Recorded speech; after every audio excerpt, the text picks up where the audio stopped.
Okay, welcome everybody to another NSDI lecture for the 2025 camp. Today we have with us Wallace Arney, who is a rising senior at the Head-Royce School. Wallace is a very accomplished debater, reaching late elims of many notable tournaments, including the TOC. And so let's give it up for him to learn about some framework. Hello, y'all. I'm Wallace. She introduced me. But framework's a very important argument, and hoping that y'all can learn a lot about it in this lecture. So, a quick primer. So, AF should defend a topical plan, which is like a hypothetical implementation of government action, and they should defend its consequences. If they don't, they should lose the debate. And we prove this through topicality. I'll teach you what this is and how to deploy it in round effectively. Debated equally, the neg should always win these debates. K teams usually hide behind smokes and mirrors, and it's your job to effectively refute the best version of their arguments. So for the basics, the structure of a topicality shell follows a pretty basic order. So first, there's an interpretation. This is what you think debates should look like. So some examples of this are AFs must be topical, or against a policy AF, you could say exploration or development requires mineral extraction. The violation is why the 1AC is not an instance of your interpretation and why they violate it. For example, if they didn't explore or develop minerals, they would violate the interpretation above. If they weren't topical, they'd violate the former interpretation. Third is standards. So this is the reason why your interpretation is good and why theirs is bad. On topicality specifically, the most commonly articulated impacts are clash and fairness, and I'll go into those more in depth below. So let's start with the interpretation. I think the most strategic interpretation to read is that the negative need not rejoin non-topical affirmatives. This means that the neg should not have to negate AFs that have not met their burden of proof. It's strategic because it solves the AF team's offense about exclusion because they're able to read their AF. They just don't get the ballot for doing so, which means they're unlinked from the competitive drive to win the round, but still get to read their AF. They just can't win. This only works with the fairness impact. It doesn't work with the clash impact because if the AF can be read, then it hurts clash. And if it can only read with the fairness impact because they can't win for doing so. But if you're reading a clash impact, you should read interpretation like AF should defend the hypothetical invitation of a topical plan. So next is the violation. So why must 1ACs be topical? Well, it's based in the resolution. It's pre-disclosed to all debaters before the season and forms a basis for AF and neg prep. It strongly implies fiat in a requirement to be topical. So it says USFG should, which implies that AF must defend an instance of the resolution and why it's better than the status quo or a competitive alternative like a counterplan. It's only about consequences. So one thing people miss is that sometimes an AF could have a plan that appears to be topical, but they only defend the scholastic merits of that plan. Well, that doesn't defend the consequences of the action, which is what your interpretation should only include. Here's a card that substantiates that. It's kind of, this Erickson card is very popular. It talks about how each topic contains USFG should, and that verb implies that a government body is doing an action that you defend whether or not that action is a good or bad thing. It's not about the epistemic or scholastic merits of that action. Okay, how do we prove that topicality or that they violate the topicality shell? Well, think about it versus a policy AF. So imagine if the 1AC read a plan fiating like India or Australia does an action. Well, the 1NC could define USFG to be the three branches in DC, which excludes those actors, Australia and India, from doing that action. In the same way, you can define resolutional terms in the 1NC against a critical app to prove why they don't meet the resolution. And this is the violation part of the topicality shell, which goes along with the standards of interpretation. Okay, but be careful when you're doing this. Critical affirmatives could hide the resolution in a different language, scramble it, or not defend its consequences, but still read a plan. So don't worry when this happens. Judges have a really, really low bar for a violation because they know that the AF is being shifty and will re-clarify in the 2AC, which makes it pretty difficult to be negative. To combat this, you should read a core topic DA or counterplan in the 1NC. The 2AC will likely no-link them or read critiques of this offense, which proves that the AF does not defend their consequences. Next, in 1AC cross-ex, or cross-examination, you should ask really pointed questions that are difficult to squirrel out of. For example, something like, if we prove Arctic exploration or development is bad, do we win the debate? That's a very important question because if the AF kind of answers it in really confusing terms, then that kind of grants you a violation because it proves that the ground that you prepped for the debate would not apply. The Erickson card above is very effective here as well because it proves that AF Asks can only defend consequences and nothing else. And you should also maybe add a justification for why extra topicality is bad, or the idea that you like add extra parts to the resolution and it's extra topical, which hurts net ground and etc. Um, some standards. This is the most important part of the debate. It's why being topical is good, and it's the whole part of the debate. The AF's going to probably make arguments as to why being topical is bad. Um, there's two commonly articulated impacts, as I said above, fairness and clash. But you should be really careful with your selection of these impacts because judges are extremely polarized. One of my instructors, Kevin Hearn, at the 7-week Michigan camp, told me that if you could read one thing from a judge's paradigm to determine everything else, it would be what impact on topicality they like best. So make sure to adapt and learn both impacts rather than defaulting to one in your practice, which it'll ensure that you are kind of the most effective at this. Okay. Fairness. So this is, in my opinion, the best strategy. Once again, obviously consider the thing above about the paradigms of the judges who are judging you before kind of evaluating this. But its best strength is ballot solvency. Fairness should be articulated as in round and not in a model. When unfairness only happens when the KF team wins.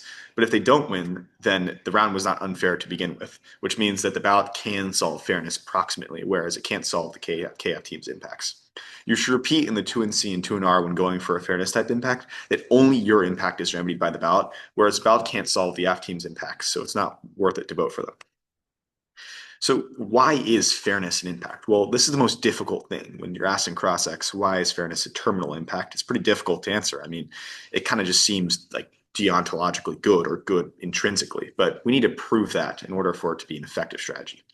So the first argument is the paradox. This word is kind of thrown around and it's turned into kind of a buzzword, but I hope to make this something more familiar. So saying something outweighs fairness or that fairness doesn't matter isn't logical and it violates the paradox because you have to evaluate that argument fairly to make that judgment. This doesn't prove that fairness is necessarily a big impact, but it proves it is an impact to begin with, because for all arguments in the debate to be evaluated, they have to be evaluated fairly, which proves that fairness matters before everything else. Second of all, they agree. So this is the part where you can point out how the AF engages in the competitive game of the debate as well, which proves that they value fairness. For example, they point out dropped arguments, then that obviously proves they care about fairness. I mean, think about it. If you're a K team and you care about your scholarship, you wouldn't just determine drop arguments to be true. Instead, you would evaluate their merits based off their truth, not on tech, right? But the fact that they care about tech over truth evaluation, they follow speech times, and they do stuff like that, it proves that they care about the competitive nature of debate before everything else, which proves they value competition too and fairness.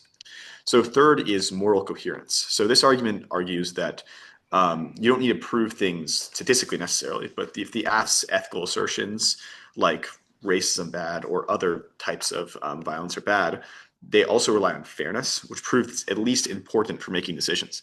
One thing you should be careful about when saying this argument is if you say that the same logic behind like racism and sexism and other isms are fairness, the affirmative team could easily concede this argument and argue that they access your fairness impact as well because they access those isms.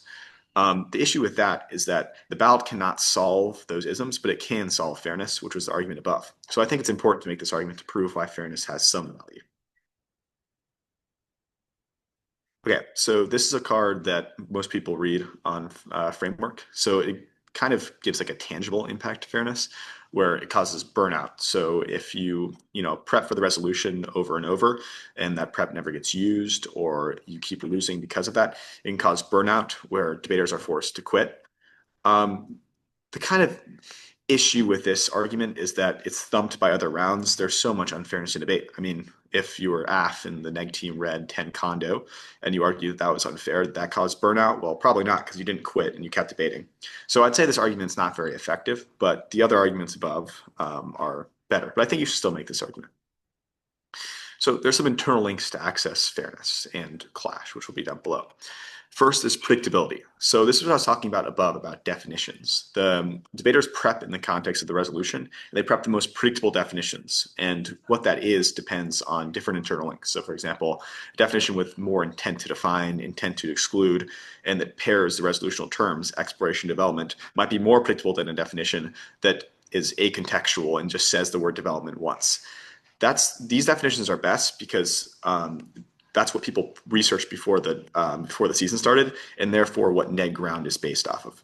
So your 1 and C definition should be the most likely research tradition of the topic and the most predictable definitions.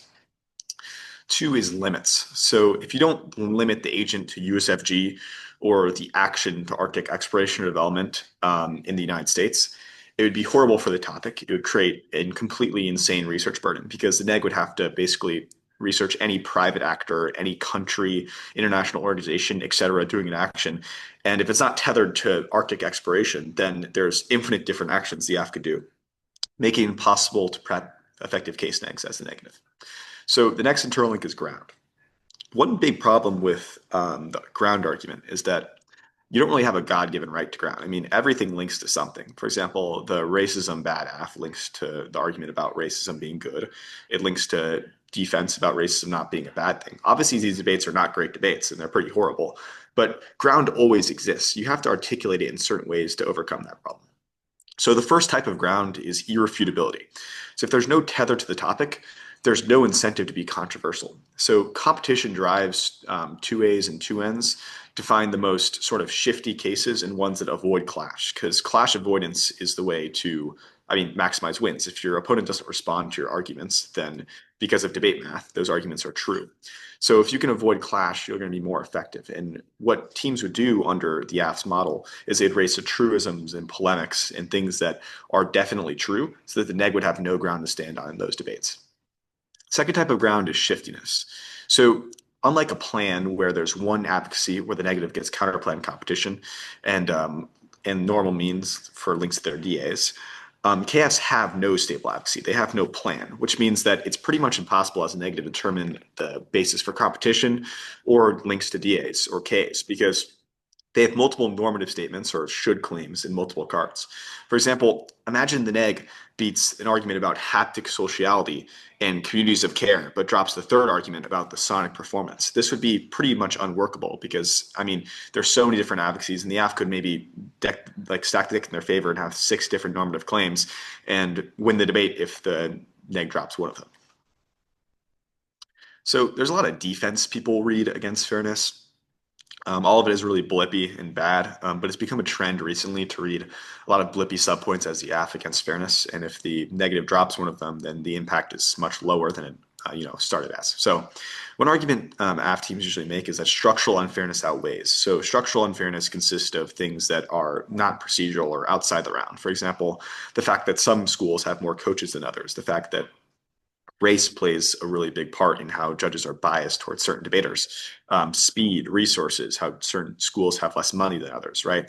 The issue with this argument is that the ballot can't solve it. The ballot can solve procedural unfairness because it avoids the fairness violation from the KF being read, but it can't solve structural unfairness because it can't generate more coaches for one school. It can't, generate more resources and stuff like that. So it's not really relevant to make this argument.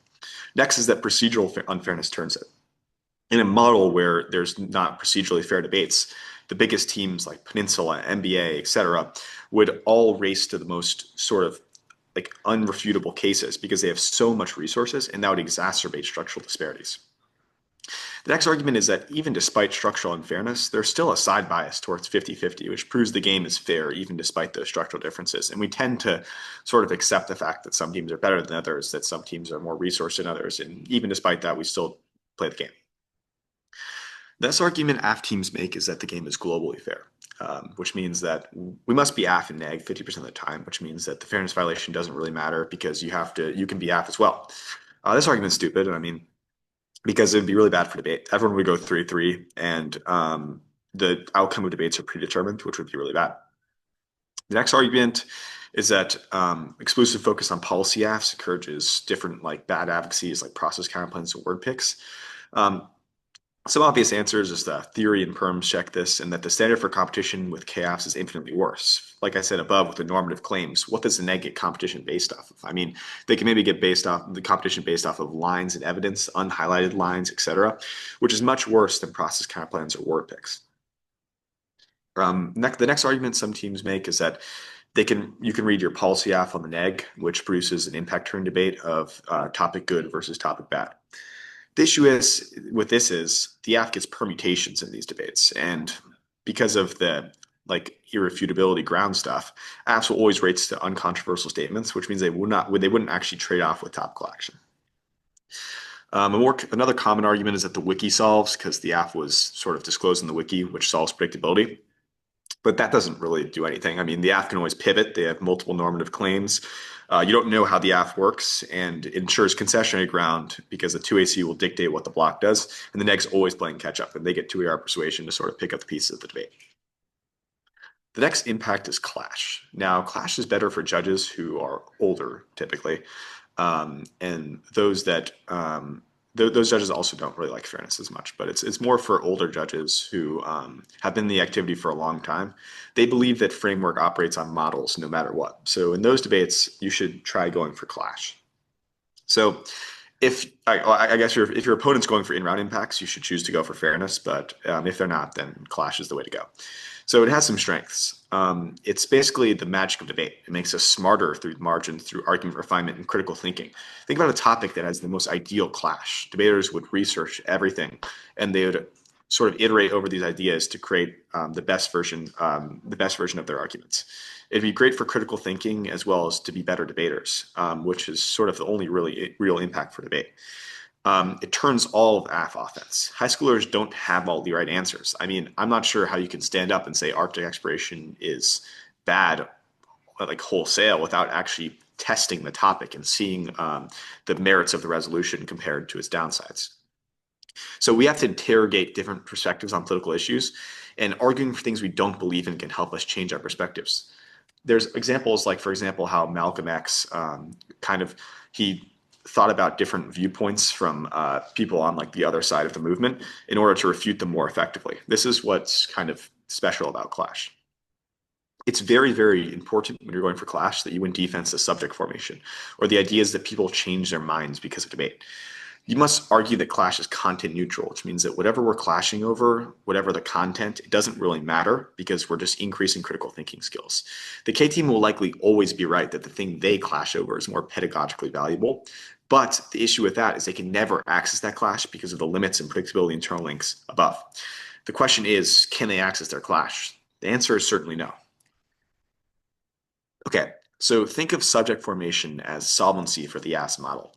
It's not necessarily like ballot solvency, since it doesn't really operate in round, with the exception of the double down argument. So if you win defense to subject formation, then you effectively win that even if they, clash over good things, that doesn't really matter because debaters won't change their minds about those things. So here's some common arguments deployed in debates. So first is alt causes. Debate is just an isolated activity and it can't overdetermine other things that change our minds, like work, classes, our parents, where we were born, et cetera, et cetera. Those things are much more important for what we think than debate alone, which proves that even if they actualize their model, people's predetermined beliefs will overdetermine what they learn in debate. Two is argument attachment. So we go for stupid arguments like warming good, condo bad, et cetera, and we know in like Spark and stuff, and we don't believe in those arguments. We read them to win, not because we believe them. So if you win your thesis of competitive incentives and how it kind of encourages debaters to race to the margins and do other things like that, then it proves that people only really read arguments to win, not because they believe in them, which means that they'd read these Ks disingenuously and it wouldn't have any effect on their subjectivities. Next is empirics. This is a similar argument to the one above. Some of the most famous debaters read race Ks, read the cap K, et cetera, and then went to seemingly contradictory job paths like hedge funds and people argued against climate policies and became climate activists. Debate just has no shape on what you really come out to do. And the next, I think, a really good argument is double down. So when debaters lose, they don't, like, for example, let's say a neg team was reading framework against a KF. They lost the debate. They wouldn't go to research that KF or, cut a new case neg with a bunch of elaborate Ks. Instead, they would double down and they would internalize that loss as a technical failure, which means that they would change their T blocks instead of researching the K. So the function of this argument is that neg teams would never really start to research or learn about the critique, but instead they just keep researching their blocks and, it would create the same exclusion the AF team is critiquing. And once again, double down is the only one that operates in round framework because you could argue that you would double down after the round. Okay, some important defense when you're going for clash. So think of these two arguments are probably the most important part of a clash-based strategy. So first is switch side. So if the app's right that the topic is bad and that we shouldn't debate over it and that we should critique it instead, you can just read your app on the negative. It solves our internal links because the app's prepared to debate the K because they get to weigh the case. But it solves yours because you still get to read the K. This is a pretty important argument for hey John, I'm in a lecture right now. Sorry, sorry, this is my little brother. My bad, guys. Two is the topical version of the AF. So this argument says that the AF's discussion or literature can be read with a topical plan. So, for example, against an AF that critiques how Arctic exploration has harmed indigenous people, you could maybe read a topical version of the affirmative about native climate adaptation, where the government could provide resources for indigenous communities in the Arctic to adapt to climate change. Um, so K teams might critique the TVA and say that it's bad for reasons, maybe in this case, it's bad for indigenous people. This is kind of a mistake because those critiques are just negative ground against the TVA, and it would produce the same debates that they want to have. It also solves most of their DAs because if you're excluded from the topic, that's not true if you can read a topical version of the app. So there's some flavors of AF offense. To be honest, a lot of it's pretty confusing and it's hard to interpret. But there's three kind of buckets that they all fit in. So one is topic bad. So this is a model space critique. It says that affirming the resolution would require defending the state, fiat, or the action of the resolution, which is Arctic exploration development. Second is topicality is bad. So just the reading of topicality by the negative is violent and should be rejected. Third is that debate is bad. So policy debate creates bad people for different reasons because of competition, and these people will do bad things. Number one and number three operates in a models-based framework, whereas number two operates in the round usually. So when somebody critiques a topic, some answers to this. So the TVA is probably the most important. If you have solvency evidence for TVAs, it's even better because it proves that there's literature on both sides. Two is switch side. So if you really think the topic's bad, you can just critique it on the negative. And third is a link term. So inherency is the idea that in the status quo, the plan won't pass because of reasons like congressional gridlock, attitudinal inherency, and stuff like that. This decreases faith in the state instead of increases it because it proves that we all know the plan would never pass in the real world. So to say that the topic's bad because affirming it increases faith in the state is just the opposite. Next is an impact term. You can defend the state, you can defend Arctic exploration, you can read reasons why it's good. Some common defenses of state action being good are like it breeds pragmatism, it creates solution-oriented politics and stuff like that. And you can read reasons why Arctic exploration is good for other reasons based in the topic.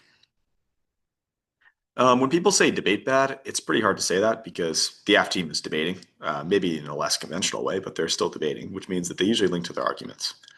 You should point out AF conduct when people make this argument. Why do they point out dropped arguments? Why do they follow the parameters set out by the tournament invite? If they're right that debate is bad, it proves they link just as much to this argument. Finally, you should read arguments about why debate is good. Your warrants from Clash clearly prove this because it creates iteration, it creates, it causes more critical thinking, makes better advocates overall, and you get to switch sides over issues, which is best. Okay, and then a lot of the time, you don't really know what the 2AC is saying, to be honest. They spam a bunch of buzzwords, and they're confusing, and you don't know what to do. This is fine. You shouldn't be scared of this, because the less you understand the argument based on its 2AC presentation, the worse the argument probably is, and the less the judge probably understands it as well. So here's a clear structure you can use for arguments like this. The 2AC blank DA was a set of unflowable buzzwords without a clear warrant. We get new to our answers if the 1AR reclarifies. Judges will be incredibly lenient to this because if you don't really know what the 2AC argument was based on this presentation, how are you expected to answer it? Another argument that's a catch-all is read it and lose. The interpretation for fairness, like I said above, is that you can read the AF, but the negative should not be burdened with rejoinder. The argument here is that our model really isn't violent because you still get to read your AF, which is kind of a catch-all answer to all DAs. Next is that you should use their language and apply their logic to equivalent arguments. For example, like the CAPK. This is very basic for an exclusion TA, for example. If the AF says that the T interpretation excludes the AF, the K would too under their interp, which links to it as much. Next is that the counterinterp links and the valid can't solves. If the counterinterpretation forwarded by the affirmative team of what the topic should look like sets some limits, then it probably links just as much to their exclusion TA as you do. And the ballot can't solve is very important because if you're going for an in-round fairness approach, it's pretty strategic because you can basically discount all models-based DAs insofar as you're winning that the debate is only about in-round impacts. So you don't really have to worry about the fact that the topic's bad or some confusing other DA about debating over the topic. Here's some Somebody common, had one question oh yeah. for like what are common buzzwords that people throw around? Oh, interesting. I mean, there are so many. I guess I could open my framework to here right now, but I guess some ones I could think of are like something about like sociality, hapticality, sonics, mysticism, like I don't know. All these words, I promise you, you don't really need to know the meaning of them because you're on the right side of the debate, and the judge knows nearly as much as you. I mean, when they're spamming those buzzwords, if the judge won't understand it, and you probably get new answers when they re-clarifying words that you understand. And by the way, below in this presentation, I have some stuff that includes those buzzwords, so that'll be helpful. Um, Somebody else so also yeah. asked models based versus in round and what the difference is. Okay, so this is a pretty important distinction. In a models-based framework, you're evaluating what debates would look like over the course of a season. So, for example, if the negative says AF should be topical, under that model, every AF during the season would be topical. There would be no non-topical AFs, and you'd evaluate what that kind of season would look like if the negative was always negating the topical AF. Now, in the context of the AF's counterinterpretation, when they say that for example, debate should be about critique versus critique. The way you evaluate that in a model space argument is that over the course of the season, the AF would read a critique and the negative would critique that as well. In an in-round basis, on the other hand, you're only evaluating arguments in the round. You're not evaluating arguments outside of it.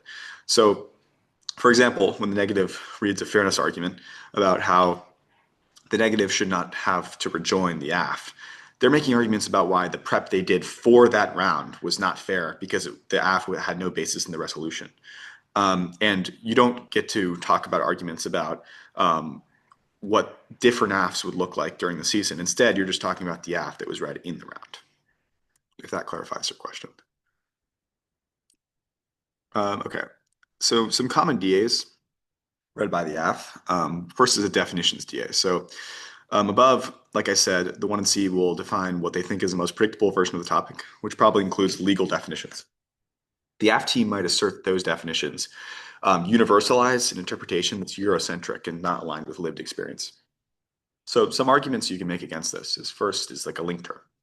So we don't require AFs to present the plan in one particular language. Instead, you can include advocacy statements that are semantically equivalent, which solves your offense about not being able to incorporate lived experience. Or every interpretation links. The USFG is a legal entity, which means that any attempt to define it is necessarily a legal definition. The next argument you can make is that they link much harder. The alternative under their model is that teams would impose their own interpret of the topic, which would crowd out other people's lived experience. Finally, shared language is good. It's critical for productive dialogue and it's critical for cooperation to solve other problems. Another argument is this one here, this white card. It argues that using legal definitions is good because it lets you sort of resist from within. So in order to learn about how to resist the state, you have to work with the state. For example, if you want to, I don't know, if you want to like revolt against Walmart, for example, you need to work, you need someone that works within Walmart to understand how to revolt effectively. In the same way, this card says this Lucy White, I think, worked within the government and she was uncomfortable using the government's language, but she had to do it anyway in order to resist effectively. Okay, next is the competition DA the AF usually asserts. So The AF team might say that the NEG's prescription of competitive incentives onto the AF team's motives. For example, when the NEG team says, okay, the only reason you read this AF was because of competition, is violent and non-verifiable, and it forces minority debaters to leave their identities at the door. There's a couple problems with this argument. So first of all, the neg is not saying that competition is the only reason people come to debate. It's just the most important one. So debaters may be here for different reasons, but there's a reason you wouldn't drop out of elims to talk to your friends or have communities of care like the AF team says. Also, the AF team's acting in bad faith when they make an argument like this. They adhere to speech order, cross-ex times, and they point out drops, which proves that they also care about competition just as much. Generally, if you're worried about linking this DA, you don't have to claim that competition overdetermines everything. But personally, I think that having that argument is worth the cost of linking to this DA. Okay, the most important and kind of like universally read AF-DA is about exclusion. It says that T excludes our discussion and it excludes minority debaters specifically. The one kind of catch-all argument, so there's no link. We read T versus all types of teams versus white POMO teams, policy teams. For example, when you read T versus that Canada AF or that India AF, you still read T against everyone. It's not necessarily targeted towards one type of group. Next is conflation. So T is a disagreement with how they've presented the 1AC, not how they've presented themselves as people, which proves it doesn't exclude them. All neg ground links. So when you read the cap K against KF, for example, you're saying that the AF team shouldn't be voted up. It's the same thing as T. There's no different. And then the big schools DA is the thing I was talking about how procedural fairness turns structural fairness. Big teams will race to really, really uncontroversial AFs and make fairness much worse, which causes more exclusion for debaters who don't have as much resources. Next is a DA. I don't like that argument. Okay, the next argument is about the fact that they link to it. So this argument's the same big schools DA above. They exclude people as well because small teams with little resources probably can't prep all of the critiques necessary to win the debate. Next is that it's the critique of T. So the YAF places a value judgment of people who read T as exclusionary, but there's also minority teams who've read T before. There's some examples like Gabe Jankowski, who was a black debater for Northwestern, who went for T many times. And it's kind of homogenizing to say that all black debaters, all, ex-debater have done some type of argumentation, because it's probably not true. In fact, a lot of them have engaged in policy arguments as well. Okay, this lecture would not be complete without covering microaggressions, which is an argument that has kind of surfaced recently. I'd say here's some of the teams who have engaged in this commonly. I'm right there. This is Berkeley Prep. This is Northview. It's unfortunate that the strategy has surfaced because it's pretty stupid, but the AF team asserts framework or its implications constitute an in-round microaggression. It's bad, and judges will always look for a reason to vote these teams down. But you can't give the judge a reason to vote them up. For example, with drops and mistakes and stuff like that. And it really makes sense why the K teams do this. If you go for an in-round fairness strategy on the negative, it's pretty hard for the AF to respond without having in-round impacts themselves. And microaggressions are the way that these teams have sort of, got those in-round impacts. Okay, so the most important argument is whether in-round violence or microaggressions should be debated about in the round or taken to tab room. Think of it like this. You have a counter plan that says you should go to tab room, and you have a net benefit or a DA about how in-round evaluation of that microaggression is a bad thing and that it should be taken to a tab instead. Winning this argument wins you the entire debate, even absent fairness or defense to the microaggression itself. It doesn't mean that those aren't salient strategies. The best strategy would include all of them and then collapse to one at the end of the debate. Okay, here's a structure of an argument about why tab room itself.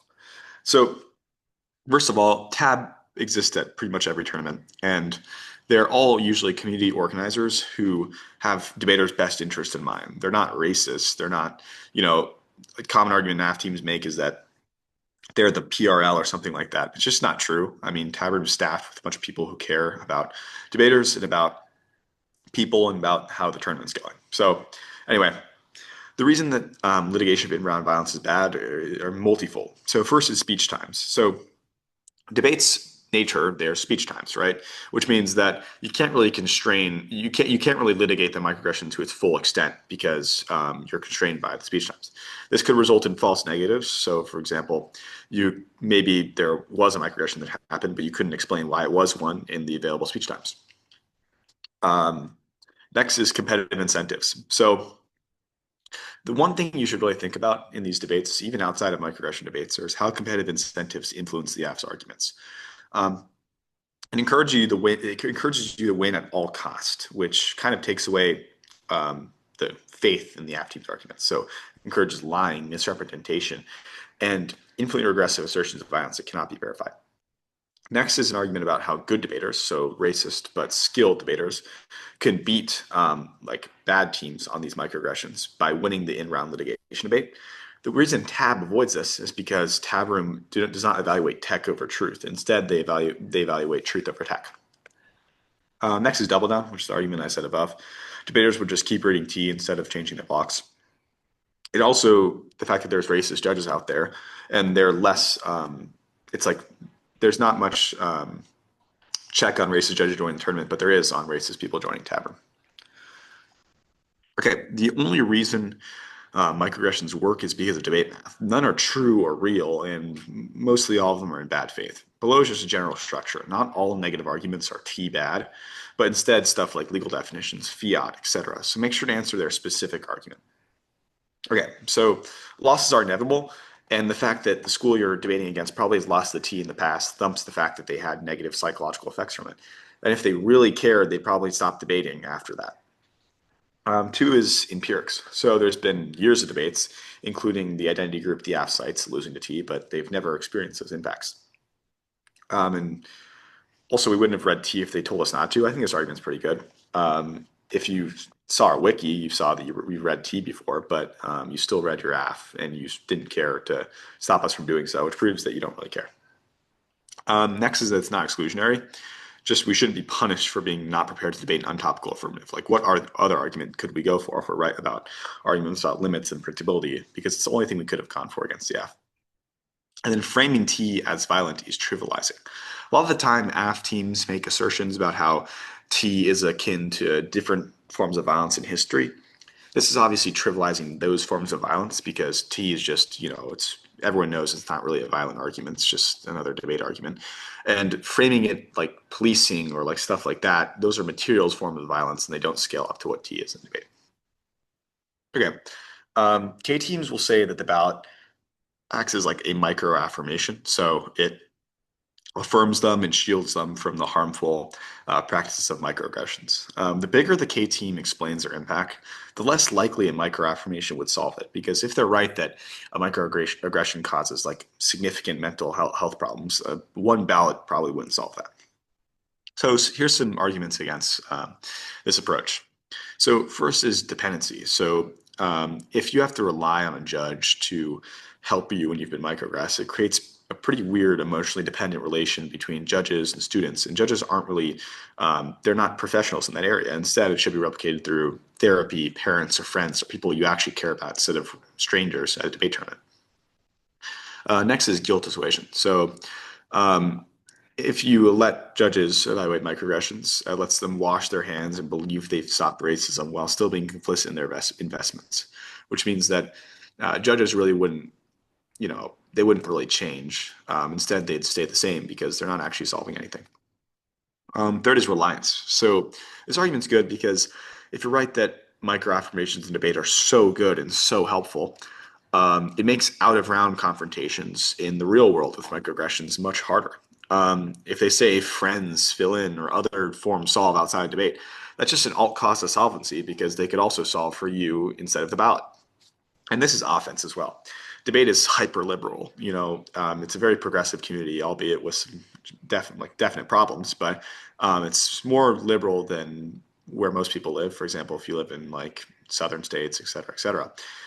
So that ensures there's net less microaggressions in the debate activity. So equipping debaters with the tools outside of that space is key. Otherwise, more microaggressions outweigh. And next is the ballot. It's not key. You can microaffirm them through giving them 30 speaks and accolades, but give us the ballot instead. The next argument is confrontation. So the affirmative team might say that giving us the ballot confronts the negative team for their bad practices. So one framing issue at the top is it might make people in the round less prejudiced because they experienced the confrontation, but it does nothing to solve the in-round aggression that happened. Because I mean, really, like if you confront someone for doing something to you, that thing still happened to you and it still causes negative effects. It doesn't just reverse it by confronting them. Some other arguments you can make is that the ballot's not key. So it's already solved in round. They told us we did a microaggression, and that should be enough to solve. Next is that you can, the ballot, there's not a ballot key warrant. So you can vote neg and you can curse us out. You can say mean thing to us in the RFD. That sends a much stronger signal in the ballot because it ruins our mental health, which is just like a funny argument. But either way, it proves that the ballot's not really key to the confrontation itself. Next is backlash. So oppressors will see victims as escalatory and dramatic, which means that they won't change their practices, but instead they'd see them as kind of reactionary and too aggressive, and it wouldn't breed any empathy. Um, some common AF arguments include these two DAs here. First is the autonomy DA. So they say that we should talk about in-round violence in our own terms. So when you've said that we should go to tab room, that's preventing us from like confronting violence on our own terms. Anything else is paternalistic and bad. So the first argument you should make is that they link to it. They said that our skilled but more racist debaters will get the ballot without redress, which violates their autonomy just as much. Next is they can't say this. When they signed the term and form, they agreed to handle violence at tab room instead of in round. And third, an argument I didn't include here, but I should have, is that you violate our autonomy by saying that we should litigate violence in round. Instead, we should do it at tab. Next is this argument about reputation. Both of these arguments are popularized by Berkeley Prep and Northview, but basically it says that calling tab notifies our coaches and schools and makes us look like we're running around calling people racist microaggressors, which puts our career at risk. And the terminal impact of this is they'd probably be kicked off the team. First of all, tab doesn't tell your school; they just tell your coaches. So, like, they probably wouldn't go and email your like principal and tell them that you're doing that. Instead, they tell your debate coaches, who know you best and probably won't tell your school as well. Um, so next is if they did tell your school, they tell your school that you got microaggressed, not that you're telling others they're microaggressors. This breeds more empathy, which probably solves their offense because people would care more if you were, getting harmed in an activity that the school propped up. Um, and yeah, that's it. I'm ready for a Q&A.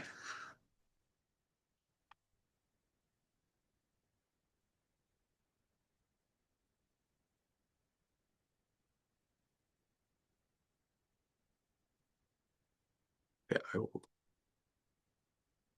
Oh yeah, I'll send out the slides to. I'll send them to Sophia, I think, and she'll probably send them to y'all.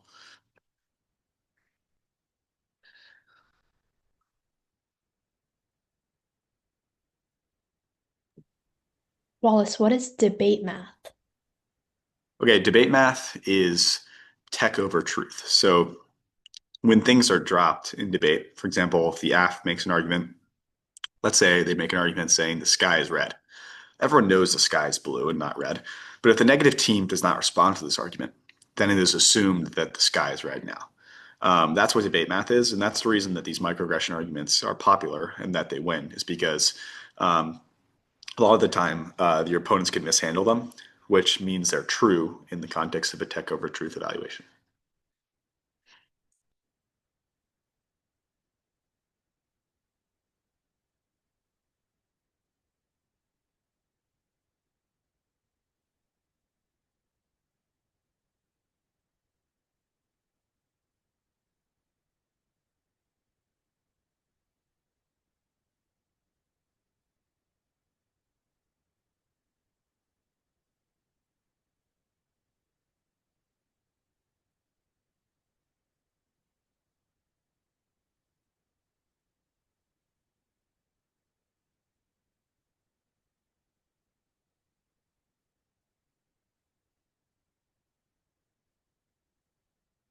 We'll give everybody a couple more minutes to write in your questions, and then if you think of anything later, also, well, you can answer any questions in office hours or during labs tomorrow. But make sure you ask them now to Wallace if you have any.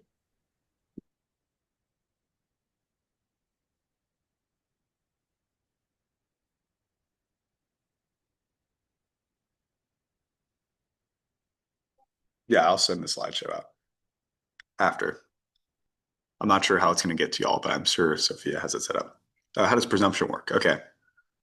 Um, Presumption is an argument that the AF doesn't make a change from the status quo, and therefore you should just vote it down because it makes no change and they haven't met their burden of proof. This argument um, kind of relates to framework a little bit in the sense that on framework, you're usually arguing that the AF doesn't really do anything significant to change the world. But some arguments for presumption is that, first of all, the double down argument.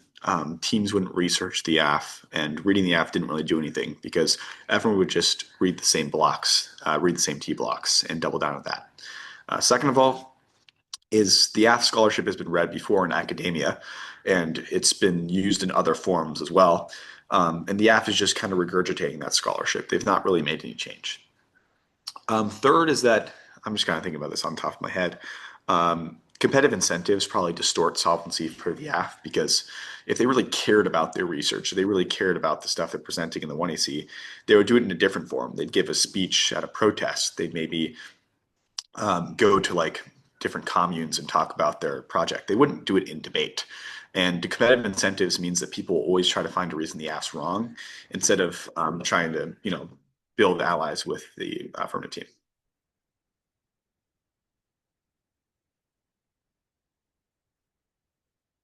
Where do you find credible cards for arguments about debate?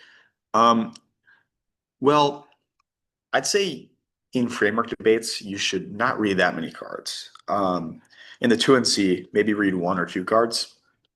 But honestly, I wouldn't really read cards from debate authors. Instead, I would just make the arguments they're making in your speech. So debate authors usually, the issue with them is reading them in debate kind of creates a bit of a moral hazard because, what if a debate author posted something on LinkedIn about how a counterplan solves the case perfectly and competes as well? The negative could cut that card and use it in debate, and it would be completely overpowered. So it kind of distorts the literature. And AF teams usually cut debate authors like Reed Brinkley and read them, but you should explain why reading debate authors in debate is not good, and instead that those arguments should be presented by the debaters themselves.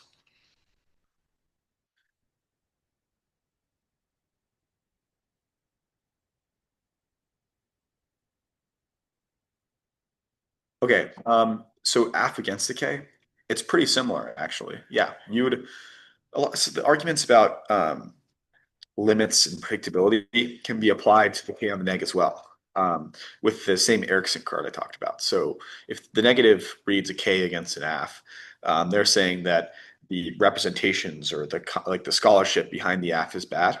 The issue with that is it doesn't negate or rejoin the AF's consequences, which is the only predictable status for debates, which is what's substantiated by the Erickson card.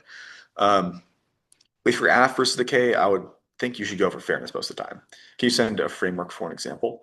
Yeah, I can actually just pull up a framework file and show y'all on this screen share because it might be helpful to see that. Here,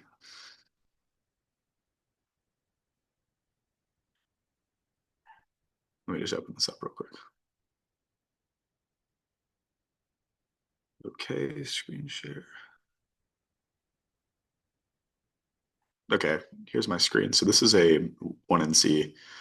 I think this is from the college energy topic, but on the Arctic topic, it would use definitions relating to the resolution about the Arctic. But it says interpretation, so the neg need not rejoin non-topical abaxes. It has a definition of the USFG. This is a pretty good one. Definition of adopt, the action of the AF, etc. Here's the reasons why fairness is good. So it says that fairness is good to access the benefits of debate, and this makes also a claim about burnout as well. And then here's a clash impact as well, which I talked about above. This one's carded, but it doesn't have to be. You can make both these arguments analytically in the 1NC. And that's it. And then the 2NC, you're going to have an overview and all your stuff here.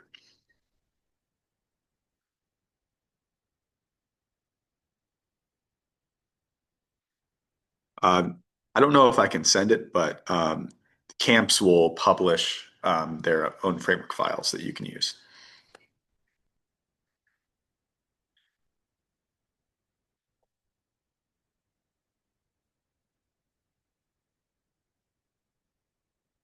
We'll do maybe one more question and then let everybody take a break.